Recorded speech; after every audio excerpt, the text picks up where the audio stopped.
Okay, so tonight we're going to tackle a subject that, well, let's just put it this way. I wanted to call it self-care. Don't take it from me. Because it's something that I find somewhat difficult, but also I feel like my definition of self-care is probably not what might be expected. When I think self-care, I'm not thinking like spa and nails and, anybody? I don't think, yeah, that's good. Okay, so yeah, I think so too. And I think our crowd has a very different definition of self-care, right? So yeah, exactly. And so yeah, so let's talk about it. So for tonight, I just want to have an idea of what your goals are, what your ideas are. So from raise your hand if you want to. If you don't, you can just I won't point you out if you're not raising your hand. So how many of you make self-care a priority? I like that. The confidence there. Yeah? A little bit more. Yeah. Okay. That's good. That's very good. So, and how many of you know, it's really important. I want to make it a priority. Sometimes I go to the gym. That's me. Yeah. It's a goal. Yes, it's a goal. Yes. Yeah. And how many of you are self-care? Who needs self-care? Okay, good. I was going to raise my hand too, but yeah, I know, right? Okay, and then let's talk about a definition. I'd love to hear some definitions of self-care. So we are not the kinds of moms who think spa or nails. So what do we think? When you think self-care, what do you think? Yes, Rebecca.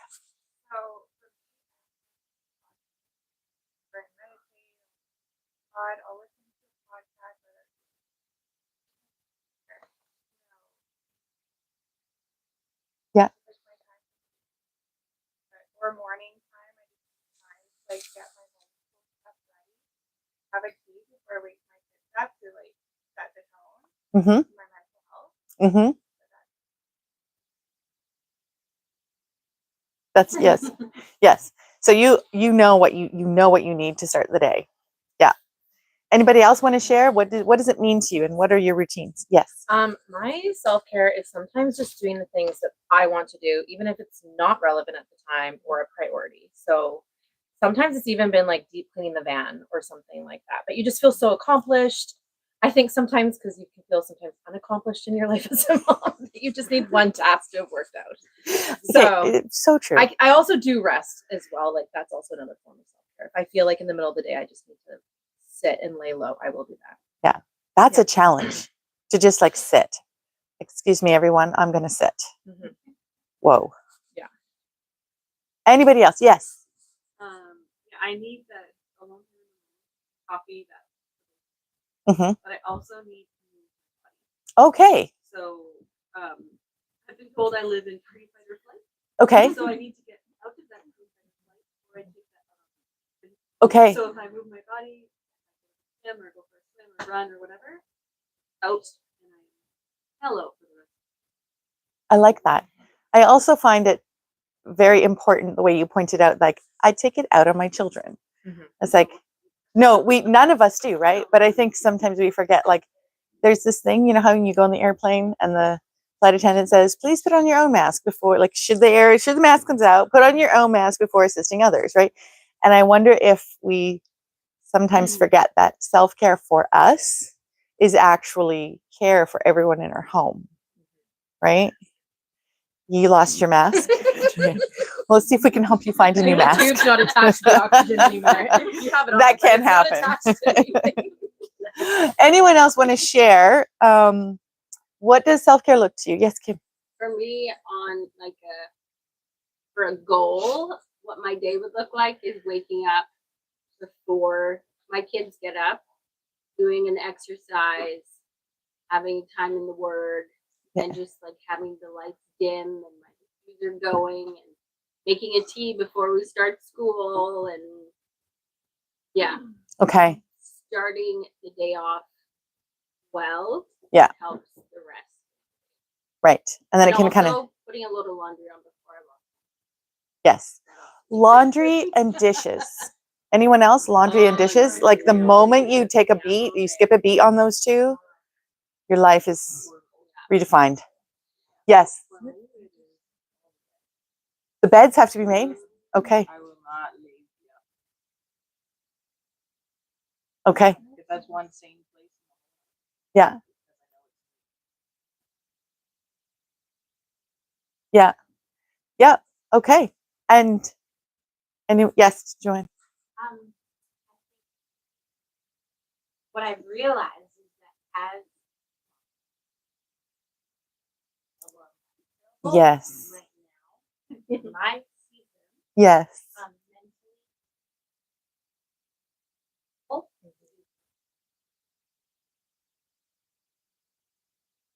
Yeah. Yeah. and I identify a lot. Yeah. More. Says the dance instructor. Go figure this. But what self-care looks like.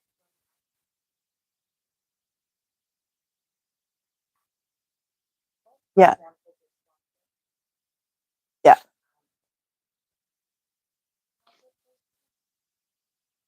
Yes. I don't No. No. I don't want to get up for my children. They come I've worked down to it. Yes. I'm okay with that. Yes. In this state.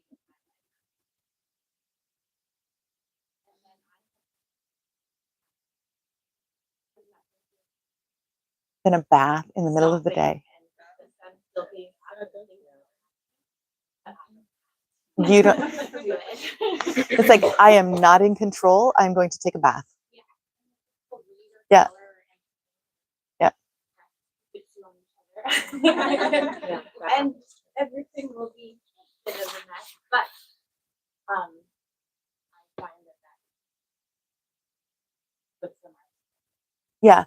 And the thing too is like everything can come, you can come back from the mess, right? You can come back from the chaos and the piles of dishes, but what you can't come back from is your mind cluttered and you're constantly having to do the next thing without filling up for the next thing, and it's a sprint, and you're just not taking a breath.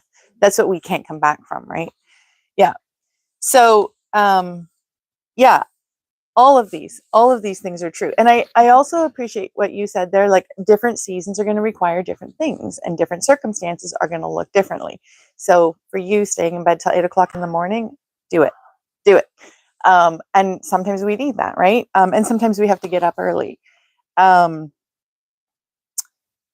What I find interesting too is that more and more we're moving into a culture where moms are working. So either they're working out of the home or they're working in the home, and this is just becoming necessary.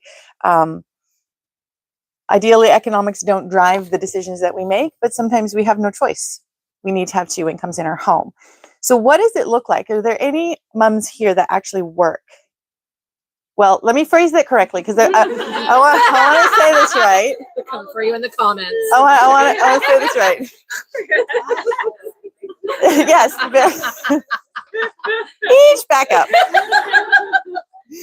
So, like, yeah.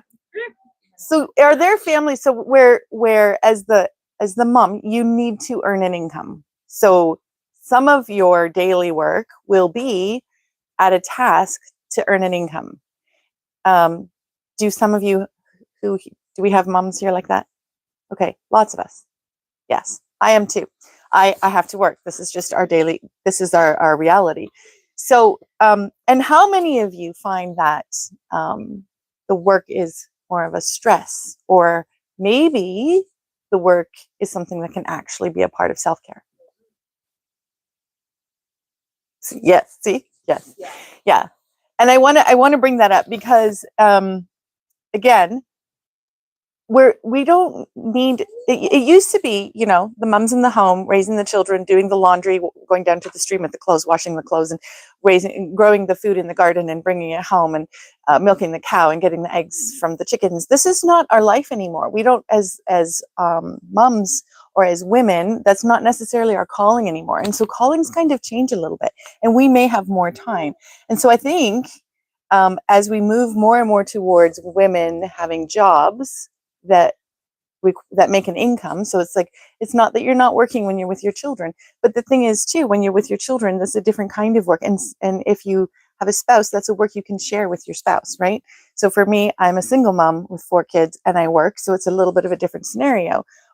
But it's no different than those of you who are working. Some hours you're working to gain an income. Sometimes you're with your kids, you're raising your kids. And so I want to be aware of that as well, that self-care can also include your work. It doesn't necessarily have to be like, oh, now you're a working mom too. Ooh, I want to make that very much a part of our conversation. Okay. Now, we've also talked a lot about self-care for the body, but what do we think about self-care for our minds and our souls? And I think, Rebecca, you touched on that. Like, you're like, you need to go for your walk and you need your devotion. I've heard a few, like, we need our devotions, we need our time with God. But what does it look like to have self-care for our minds and our souls? I think I do a lot, I had it like called an inventory. Yeah. And we're like, we do the HALT, so hungry, angry, lonely, tired, stressed. And in the morning, Hungry, so cute. So, sorry, HALT, hungry, hungry, angry, lonely, tired, stressed. HALT. And you rate yourself from like 1 to 5. Yeah. In the morning. Yeah. And then if you're over 15, you can spiral. So that's where, like, I might be emotionally unstable, so I could do my drug of choice. Yeah. Which may not, yeah. So it could be scrolling on YouTube. Or I don't know anyone like that. we don't know anyone. Yeah, or it's just like just kind of floundering, Mhm. and those sort of things. So if you get over 15, that's where you kind of like, oh, I need to Excuse me. like be aware of this so I can be proactive. Like, and then there's things you can do to help that out. Like hungry, if you're hungry, obviously you can make food. Angry, well, you need to forgive. Lonely, you can either reach out to a friend or reach out to your spouse or things like that, depending on something. Angry, only tired, exercise. Yes. Or stress is exercise. One of the two, you can sleep and you can exercise. Like those Yes. are kind of, anyway, keep moving along. But then for their kids, it's easy to also help with them when they're spiraling or if they're doing something or hormones are happening. Mhm. Like sometimes those triggers can like push our kids more, and you're like, actually, you're hungry or you're lonely or you're tired, or you kind of can help your kids identify those things a little bit easier. Mhm. But I find that's actually very helpful and is a huge tool. Sometimes warning, you kind of feel like an emotional basket case. Yeah. And you're like, what is wrong with me and why am I always in a mess? But then I realized what it was is because I was being faithful to taking those inventories, so I can keep myself stable, so I can handle the children and the issues that come at me for my day, so that I can bear good fruit. Well, I actually want to go even a little deeper than this, because that's just me. You guys know me. I want to take a look at 3 different questions that will help us, I think, on a much deeper level. So yes, we should be doing daily routines of exercise and checking in. All these things are really important. But I think these three questions are questions that actually will help us in a deeper way. And the first one is, who am I, or where do I find my identity? And then the second one is, what is true about my life? Or do I keep my circumstances in perspective? And then the third one is, what has God called me to in this life? Or what is my vocation? Okay. So let's take a look at the first one. So who am I and where do I find my identity? So as a mom, it's kind of known, like, moms are invisible, right? Like, it's like, look at the daily snapshots, there's no moms. And the dinner menu is planned by like what the kids will eat. And mom finishes up the leftovers. And the driving is to dance and martial arts and hockey. And so then at a certain point as a mom, we can actually kind of, even though we do those daily routines, and those daily helps, we can find like fundamentally deep down inside, we're wondering like, who am I? What is like, what is my purpose here? And then we test that theory, right? Okay, I'm the invisible mom. All I do is the things all day. And we go away for a weekend and we come home and we find out like we were so not invisible to our children, right? They're clamoring all over you and the laundry's a mess and everything's a big mess. You're not invisible to your children, but there's something that if we're not careful, we can even find that we're invisible in our own minds. So I want to put that out there. So what do we think about ourselves? What is happening in your own mind? And how do you think about yourself as a mother or a caregiver or as an income earner or as a homemaker? Is this something that we've thought about? Yes.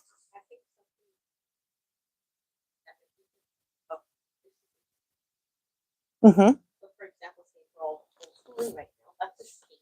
Mm-hmm. I 19 and 7. That's a big. have 3. Okay, 5. Yeah. But some things are not forever. I think sometimes that we have our full identity. Obviously, we want to there, but say my role right now is homeschooling. Yeah. If that's what we're doing, or I'm working a job right now, or whatever it is. But some roles aren't really changing. Yeah. You might always be a mom.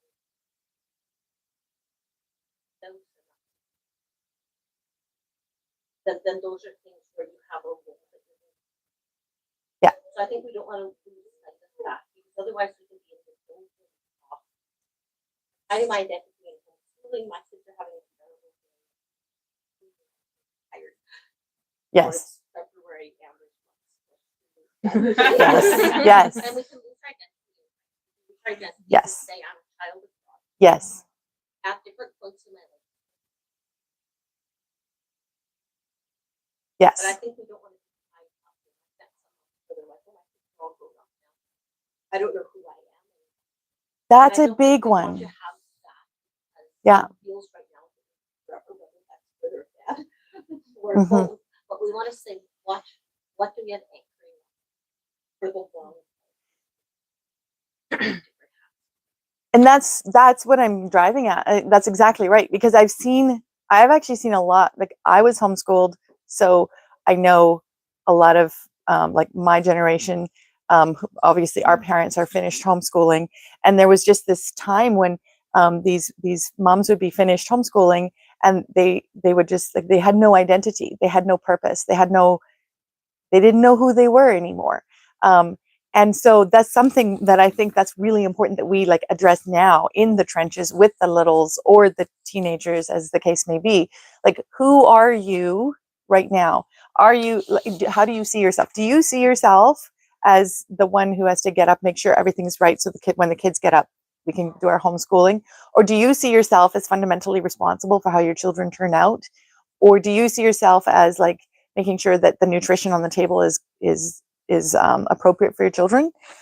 Because if that's how you see yourself, that's not going to hold up over the long term, right? So there has to be something deeper, something that we can anchor ourselves to. So I want to read to you from a Psalm 139, and I've read this one for as long as I can remember. I absolutely love this Psalm, but I never tied it to myself. I've read it to my children, and I've read it as like a pro-life, statement of faith and all these different things.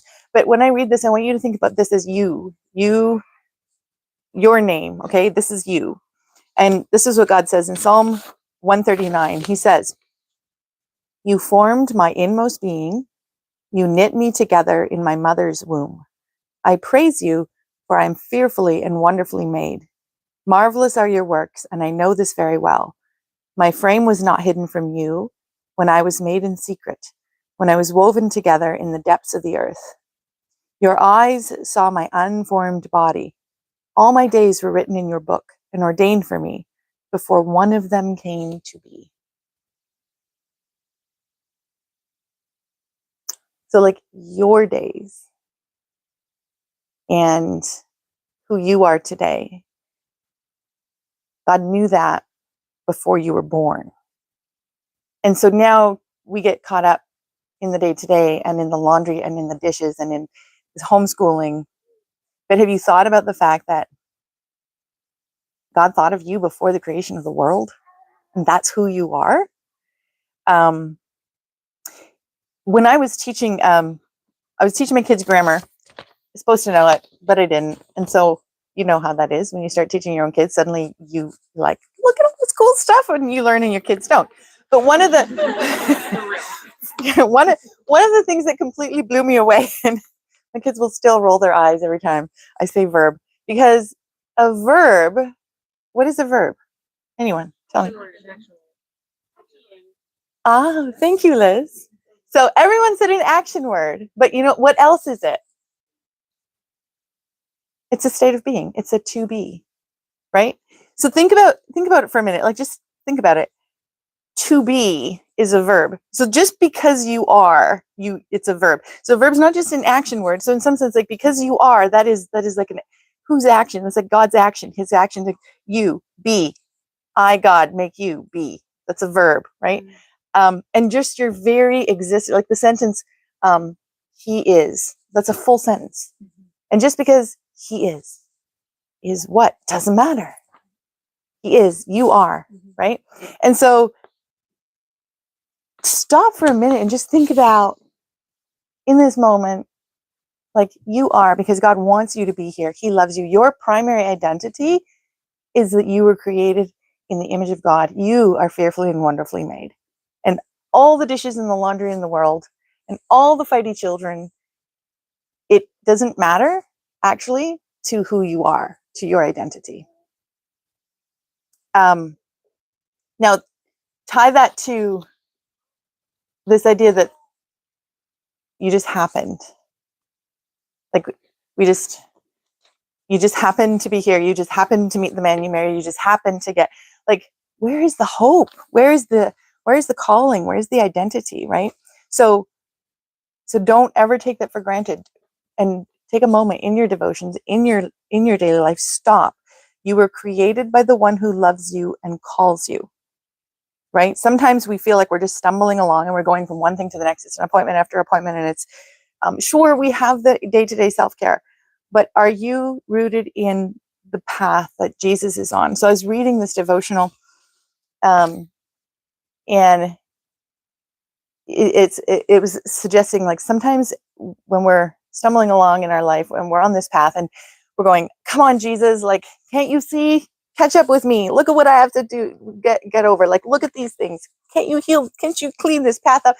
And Jesus says, actually, in case you were wondering, I'm up ahead of you. I've already done this, so I know you can do it, and I'm in front of you. So stop worrying about me catching up to you.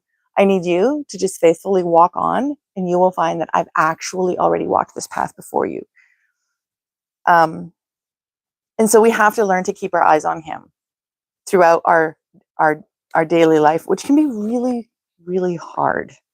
But it also kind of brings me to the next question, which is, what is true about my life, and how do I keep my circumstances in perspective, right? So if that's true about us, so what are we telling ourselves about our life then?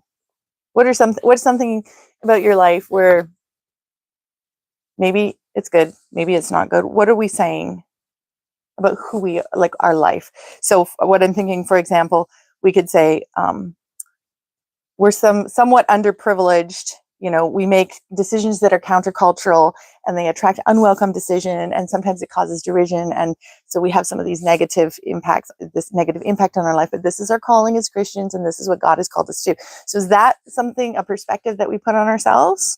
Or can we turn that around and can we give that a perspective of, we have been blessed with beautiful children. We have a loving home. We have everything necessary for health and well-being. And we live in a country that allows us to have a religion and believe what we believe in freedom, and teach our children what we believe, right? So the perspective that we talk to ourselves about who we are and about our life circumstances make a huge difference. So help me out. Are there perspectives that you can think of, maybe that are maybe big in your mind, where maybe it needs to be reconsidered, or maybe it needs to be talked about, or maybe it is that big, but maybe it's not?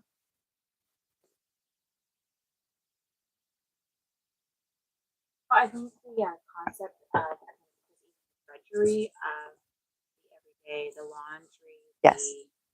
the food, all of the things that are taxing us. Like, I love Sally Clarkson. I love her perspective on those things when she presented this idea. I think I'm a bit more logical. I'm like have to have instructions. I'm not very much off the cuff, like just my personality. And then to hear this woman who's just like, oh, make everything just Yes. and we can just like, we can put a candle and make everything better. Yeah. And Yeah. yeah.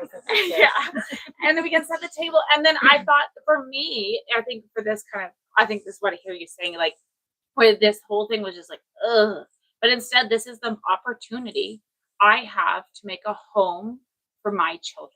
Yeah. And I think that was like a light bulb moment for me where I could just like, oh, this is where I'm making the life I always dreamed of. Like, so I'm in that moment. Like, I just need like lean in and embrace. I think to what we said last Yeah.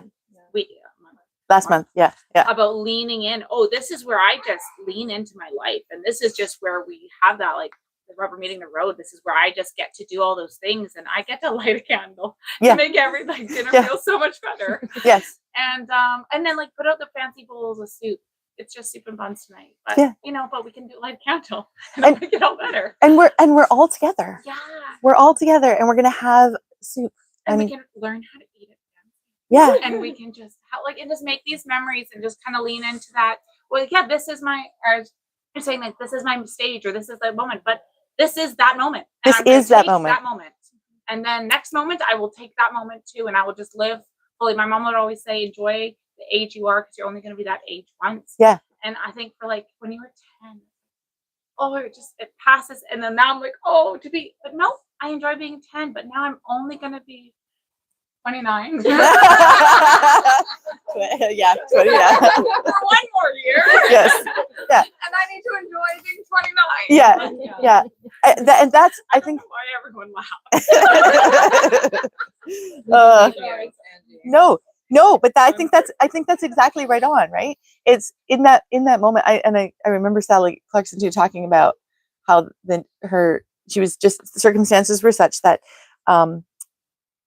her husband had to leave on a work trip, and he left kind of late, and she's standing there. He walks out the door, and she didn't want him to go. It had been a long week, and all her 4 children are sitting there looking up at her like, okay, mommy, what's next? And it was like the last thing. It was like, I'm parenting alone this weekend, and there they are. Okay, mommy, what's next?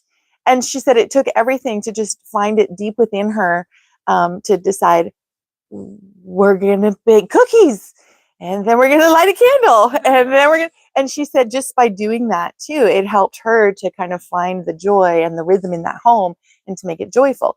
And that's I think our challenge constantly is, what are you going to do with this moment? You first. She already talked, so I know. I'm keeping track. I think that I used to have this mentality of, oh, I'm just a mom, I'm just a wife. And one day God just quietly spoke to my heart and was like, oh, what if that's what I called you? And just that one question was such a shift in my mindset, because it was like, well, if that's the case, then I want to do it with everything I have in me. Mm-hmm. Because, and like, it's the stage I'm in. Obviously, I've got 3 children and a husband, and this is what I'm doing. Mm-hmm. And it just completely turned everything on its head, because it went from just to, Mm-hmm. no, this is who I am right now. And if that's the case, then I want to be 1000% in, so that I don't look back on this and go, man, I wish. Mm-hmm. Yep, exactly. And then what about that perspective too of, we get to set the tone, we get to set the rhythm in our homes, and we get to tell our kids the gospel. What about that, right? There are people who've spent their lives as missionaries going to other countries around the world and live in squalor to spread the gospel, and like right here, right in front of you every day, we get to tell the gospel to these little children, right? What about that privilege? Anyone else? What is a perspective we might have? Well, there's one other thing. I had a friend, have a friend. She has 7 kids, and we were talking once about like the idea of me time, right? It's like, when you homeschool, how do you get the me time, or how do you make sure that you get what you need? And the one thing she said, which just echoes in my head because it was so true. She's like, I like my kids. I like being with my kids. I'm okay having them around me all the time. Like, me time is like sitting in the living room, everyone's reading a book quietly and just enjoying each other's company. That's me time, right? And so that can be a perspective that we have that maybe we've never even voiced it because it's just what we love and who we are. But maybe there's something that we just take for granted, but it's actually something that's absolutely beautiful. Well, I was just going to say, like, in my family, it was very important to be productive. Right. What are you going to do? How are you going to be? And like, I came from a 2-parent working home, and my mom had a very high, intense job. And so, like, going homeschooling and being a stay-at-home mom was such a vast difference. Like, I had no example of that. And I think, funny enough, like, talking about perspective, I started to realize like I almost had to lose myself in order to gain what God kind of had for me and my family, because I'm working to like correct a lot of things that kind of have come out of my family in that way. But really, like, what we do is not quantifiable on paper. Yeah. And that was a struggle for me for a long time, especially to even say to a teacher, it's like, yeah, but you don't understand the personal thing that we just witnessed this week of how this one kid like rised above something that you can't get a mark for, right? And those kinds of things. And like, productivity was so big for me. So just having the Lord go, like, this is where you are, and that you will get the fruit. It's not as fast as obviously any of us want it, but you know, sometimes it is, sometimes it's not. Yeah. And yeah, it was actually just the being at peace with the productivity part for myself. That's beautiful. And I can completely relate to that because I may have workaholic tendencies myself, and which is why, like, for me, the idea of a to be verb was so profound. Like, and then I've learned to take moments and like, have you ever, like, you just sit and you just like, you sit with Jesus, like with the Bible or with whatever it is. I can light a candle. Jesus is the light of the world, whatever it is, whatever represents Jesus. You just sit with Jesus. And like, no sound, no nothing, no noise. You don't need to be reading something. You don't need to be praying, just in the quiet. Like, have you ever done that? That is so profound, right? And that's like literally that to be. And like, that's God says, like, I am. But having said that, our culture, and even like a lot of yeah, I would say there's some Christian theology that would disagree with that. There's this hymn. I don't know if you know the hymn, Waymaker, miracle worker, promise keeper, light in the darkness. Okay, what is the refrain?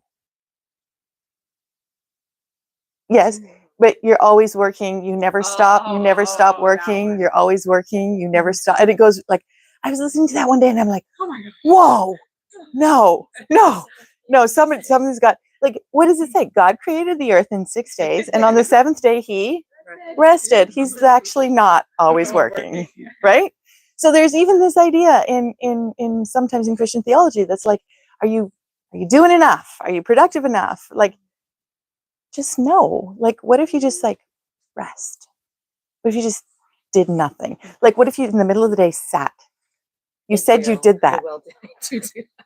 I have great admiration. But in a lot of ways, though, my body pushed me there, actually, in a lot of ways in the last few years. But our bodies should not be doing that. Like, No, our true. minds should be in tune with that, right? So there's a perspective. Like, we actually shouldn't be always working. That's actually not healthy, and God does not do that. And if we're imitating Him, we should be resting, right? Yeah, that's right. There's like the Sabbath rest there that has to be.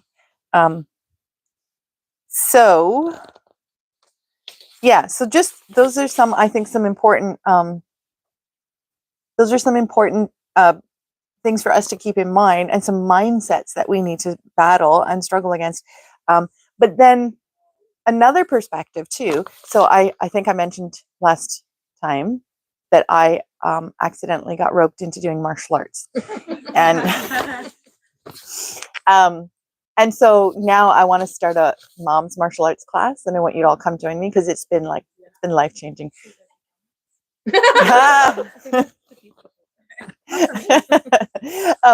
So one of the things I've been learning lately. So I've been sick. My kids have been sick. We've had the flu. We've had fevers. We're just down, right?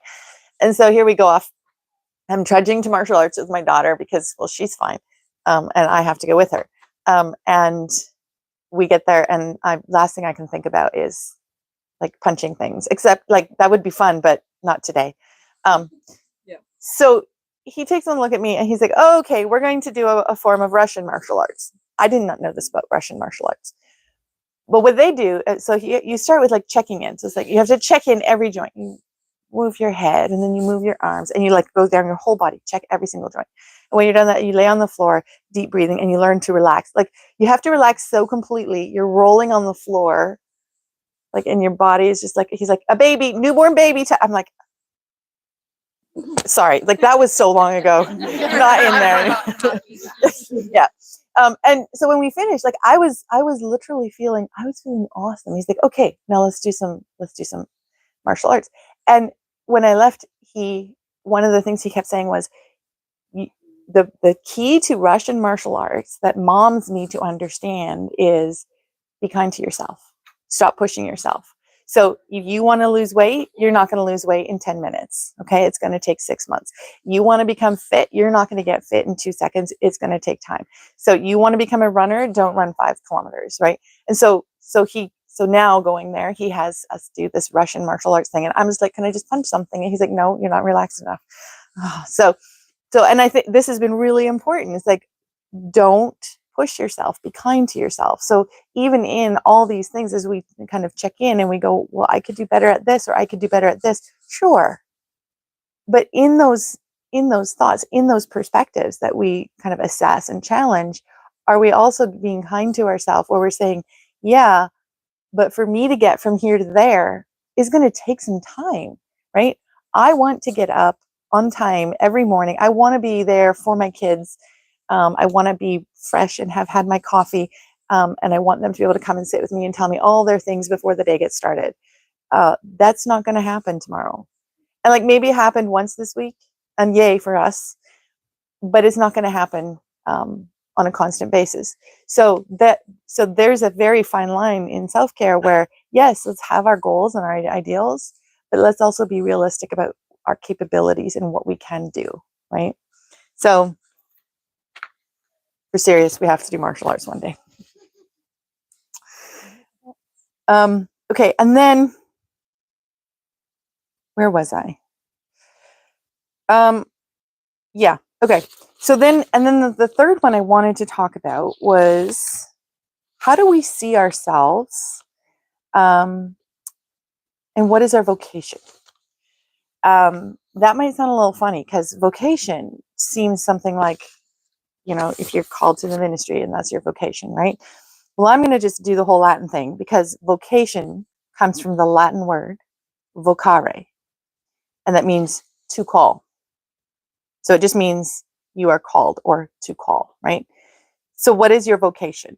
Well, in order for you to have a calling, you need to have someone actually doing the calling, right? So if we all have a vocation, and I believe we all have a vocation, why would I think we all have a vocation? Because we're on purpose, right? Why else? Who's doing the calling? God, but the Lord. But I would say we can get even a little bit more specific. There's actually something very specific, someone very specific. It's God, it's the Lord, but there's a particular name I think that's helpful when we think about our calling. Who is he? What is his relationship to us when he's calling? Not Father, but Father. How about our Creator? Okay, how about our Creator? Or the one who made us, or the one who thought of us before the beginning of the world, and who knit us together in our mother's wombs, right? And who knew our days and every one of those days. How about him as the one who's calling us and who gives us a vocation? What do you see What do you think of when you think of you have a vocation? Is this new? Is this something you've thought about? Or is this like, whoa, that's weird? Yes.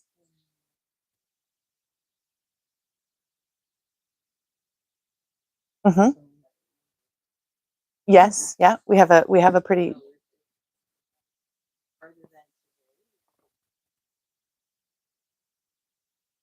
Mm-hmm. Yeah. Yeah.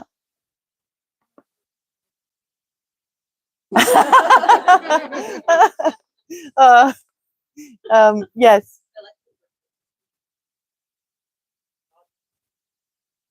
Yes. Yes. Yes, and that's a beautiful tie into this, right? So you're saying we're nation builders, we're called, right?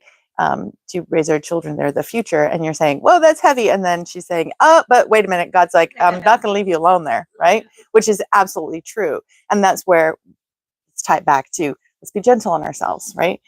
Because it's true, the one who calls you is going to be faithful to equip you for what you have to do. But what else? What else could it look like, especially like? If your identity is made in the image of God, child of God, called before the foundations of the world, what does that look like for you right now? Like, I don't know. Yes. Like Tommy wine culture. Oh yeah. Y'all know what this is? Yeah. Mhm. Target is like all Woe is me, all the I need a drink. yeah. I'm a mom. It's hard to be a mom. Therefore I need a drink. And I just feel like the woe is me concept. Yeah. It can really impact you. Yeah. If you really dig into it, then you go into it because they're good. Yeah. And it's not always, the most glamorous, but if you own it and you Mhm. say, this is where I'm at, I'm starting to best in Mhm. this moment Mhm. with how hard it is. I am gonna break these generational cycles that Mhm. I am gonna represent the Lord and how I handle this conflict with children. Mhm. You own that, Mhm. then I think you can flourish in your Mhm. Yeah, I think it's really interesting. It's really good that you brought up like break those generational cycles. That's something that we don't often like to talk about because it's way too hard work. But what if it is part of your calling, well, right? it has to be. Like, I don't know other people's it wasn't ideal, and my I've noticed early on in my motherhood Mm-hmm. in my own way of parenting. Whoa. So you have to do the work. Yeah. Yeah. And so the only way good at that. Yeah. And to do the work. Yeah, exactly. But then that means you're taking your vocation very seriously, right? In my opinion. I agree. But I think sometimes we don't even consider the fact that we have a vocation, right? We're so like, I don't know, like, him over there, he's doing some great work in that country, or over here, he's got something going on. Me, I'm just a mom. Like, how many times, or have you ever done that to yourself? Where you're like, I'm just a mom. Like, but what if you turn that around and you said, but my vocation and my calling is to be a wife and a mother and to be involved in my community doing these things, right? What if we turn that around? Yes. Just while you were talking, I was mulling that over because I don't think I've ever thought about that question. And I was like, okay, what would mine be? And it seems weird, but when you were like, okay, but what is he calling you? And where I went was daughter, because there's that father-daughter thing. Mm-hmm. It's definitely not a good place in my world. Mm-hmm. But learning that father-daughter thing with my heavenly father. Yeah. And finding a new identity for that relationship, but also in turn teaching my kids that relationship with their heavenly father. Like, they have a great earthly dad. That's amazing for them. But what a privilege to be able to take that negative thing in my world and teach my kids how beautiful this can be and their identity in Christ, that they Mhm. are a daughter of the Most High King or a son of the Most High King, and everything that goes with that. Yes. A very similar thought. Yes. It's not very, it might not come out. That's okay. Just But the word that came to mind is similar to what everyone else just said was connection. And connection like outwards, but also connection inwards. mhm. And how you talked about sitting there with God and just like abiding in his presence, just being with him. I think a lot of us don't do that with like understanding who we are Yes. and like who he created us to be. I think, like you mentioned, different music tells you different messages, and there have been a lot of messages that I believe growing up that I'm supposed to sacrifice myself or make myself smaller for the purpose. Like it sounds good to like let him shine through me more, but like get rid of yourself, and Mhm. that's actually been a message that I've been coming it like along the other side of now and looking at how can I be more of myself in who I was created to be Yes. and be more connected to my father, Heavenly Father that way, and be more connected to myself and my purpose Yes. personally that way, and how then I can shine that forward. And so that connection to myself has now become a really important piece. And the self-care for me has been like getting creative with the business and Yeah. doing like way too much like personal growth work and like really digging into those deep and like dark and scary parts of myself so that light can shine there, and then I can actually be it, like I don't have these blockades in front of me anymore. Like I've been able to take those away, and so now self-care isn't a thing that I do.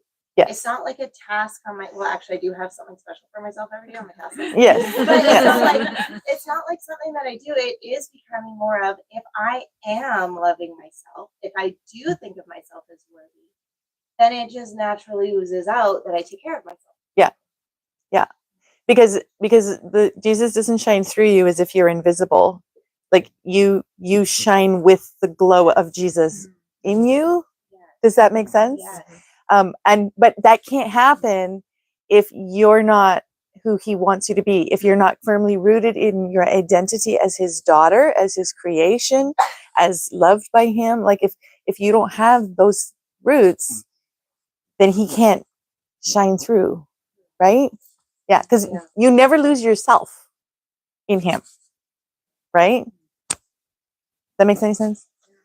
Anyone else? Yes.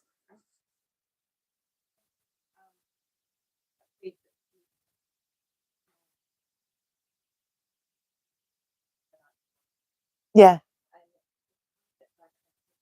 Right after I had come to powerful. Yeah. And then two is that Yeah. and very early in my motherhood, it dawned on me that I had to Yes. and I have to it is in my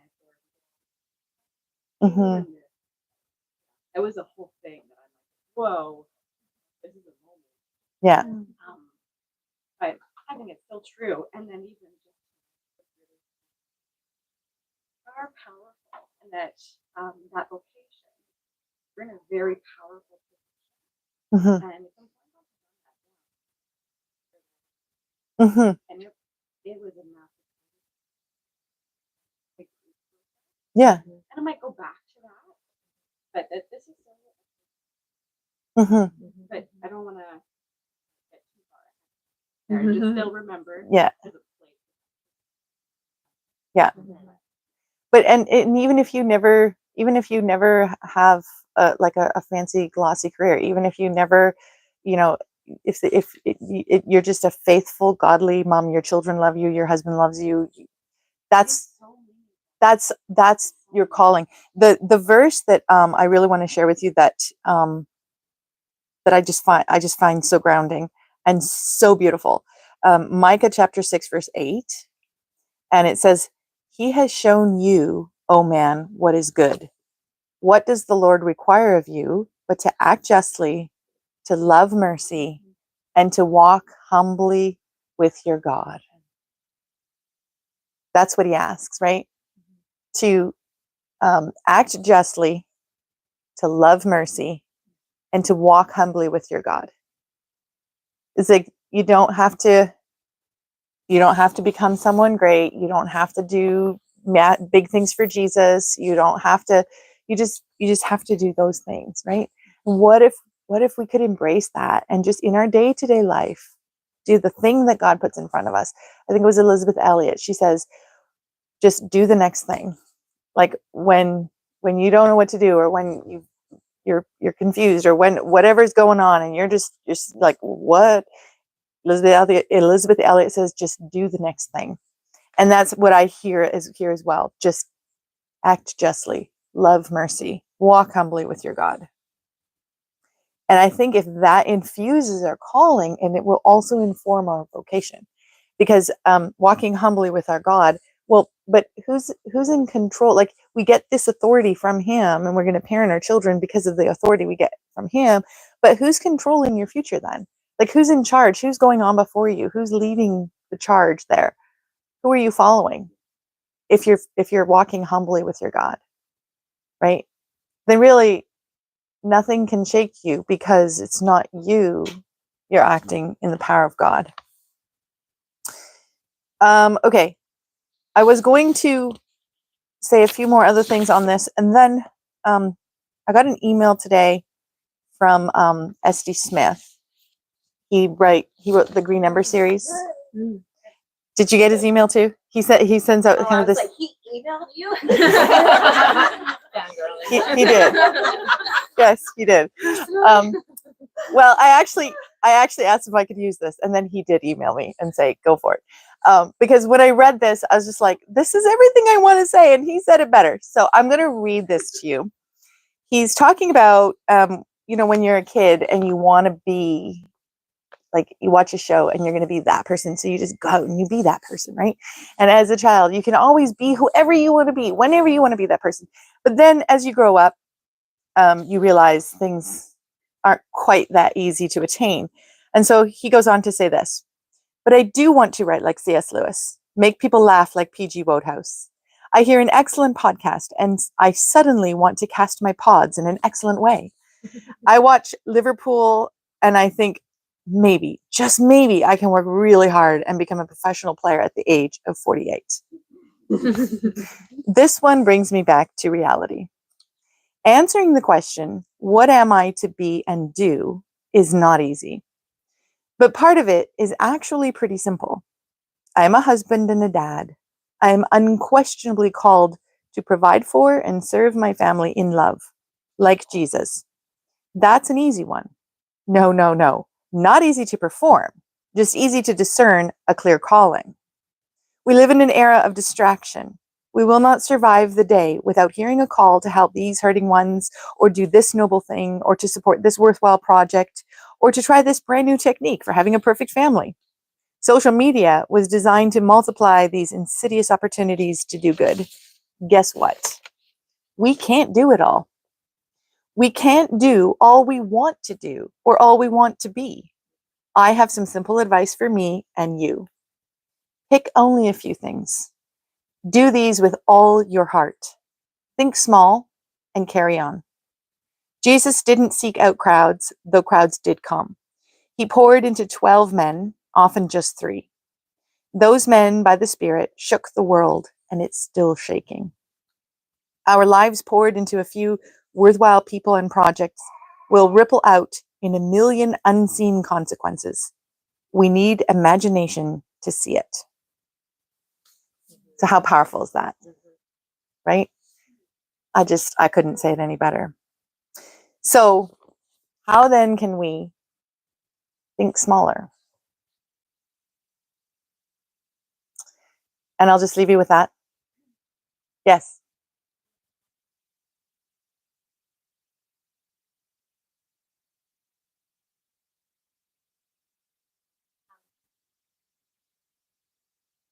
Yes. Yes. I think she also said, Mother Teresa also said, if you want to change the world, go home and love your family. Right? So, okay. And then there's this one other quote. I just have to throw this out there because it's just remarkable. And it's G.K. Chesterton, so got to end with that.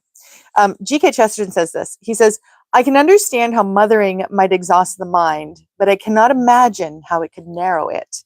How can it be a large career to tell other people's children about arithmetic and a small career to tell one's own children about the universe? How can it be broad to be the same thing to everyone and narrow to be everything to someone? No, a woman's function is laborious because it is gigantic, not because it is minute. I will pity Mrs. Jones for the hugeness of her tasks. I will never pity her for its smallness. And that's G.K. Chesterton. So, all right. Any other questions or comments? Yes.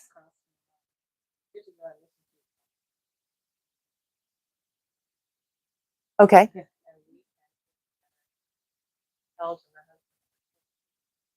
Yeah. Yeah. Yeah. Lower your expectations. And again, like what I hear you saying is be more gentle on yourself. Like don't set the bar so high you can't attain it. Yeah, that's beautiful. Okay. All right. I will see you out there in the bookstore somewhere.